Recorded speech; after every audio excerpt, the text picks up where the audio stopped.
রহমানুর রহিম। আজকে এখানে উপস্থিত কালিয়া থানা, নড়াগাতি থানার থেকে আগত, এমনকি নড়াইল থেকে আগত আমাদের 5 ইউনিয়নের বিভিন্ন বিএনপির নেতা কর্মীবৃন্দ ও মঞ্চে উপস্থিত আজকের এই অনুষ্ঠানের সভাপতি এবং বিশিষ্ট নেতৃবৃন্দ, আসসালামু আলাইকুম। আজ বক্তব্য দেওয়ার ছিল, কিন্তু যেভাবেই হোক বক্তার সংখ্যা অনেক বেশি হওয়াতে প্রতিষ্ঠা বার্ষিকীর বিষয় নিয়ে আলাপ করার সেভাবে সুযোগ নেই। এখন একটু পরেই যেহেতু আজান পড়বে, দুটো কথা বলে শেষ করি। যার একটি, কিছুক্ষণ আগেই আমাদের ভাই জুলফিকার বললেন যে এক মঞ্চে 7 জন এমপি নমিনেশন চাওয়ার মতো ব্যক্তিত্ব এক জায়গা হয়েছে। নিশ্চয়ই আমরা এক জায়গা হয়েছি। আমরা এক জায়গা হয়েছি একটা পয়েন্টে, যে কোনো অবস্থাতেই একটি দলের এইভাবে স্বৈরাচারী মনোভাব নিয়ে যিনি চালাচ্ছেন তার সেই ব্যাপারটি কোনোভাবেই আর মেনে নেওয়া যাচ্ছে না। তার সেই বিরোধিতা করতে গিয়ে আমরা সকলে একত্রিত হয়েছি। এইটি হলো আমাদের তরফ থেকে আপনাদের জন্য একটি বার্তা।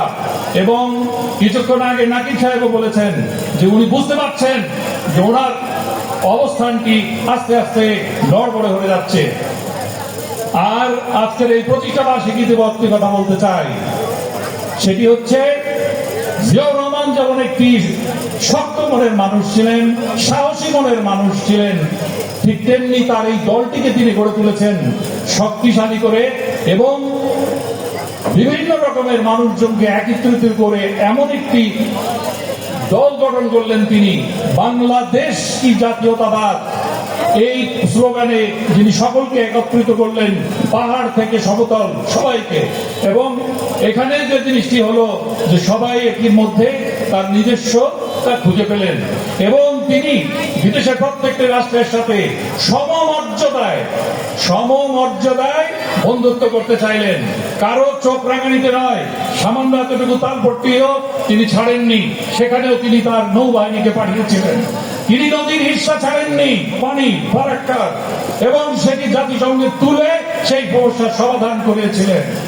অতএব জিয়াউর রহমান সেই একটি ব্যক্তি ছিলেন যিনি সাহসের সাথে লড়েছেন এবং গণতন্ত্রকে উন্মুক্ত করেছেন। 4 দলীয় যে বাকশাল সবুজ তৈরি করা হয়েছিল, সেই বাকশালকে ভেঙে দিয়ে তিনি আবার উন্মুক্ত গণতন্ত্রের দিকে নিয়ে এলেন বাংলাদেশকে।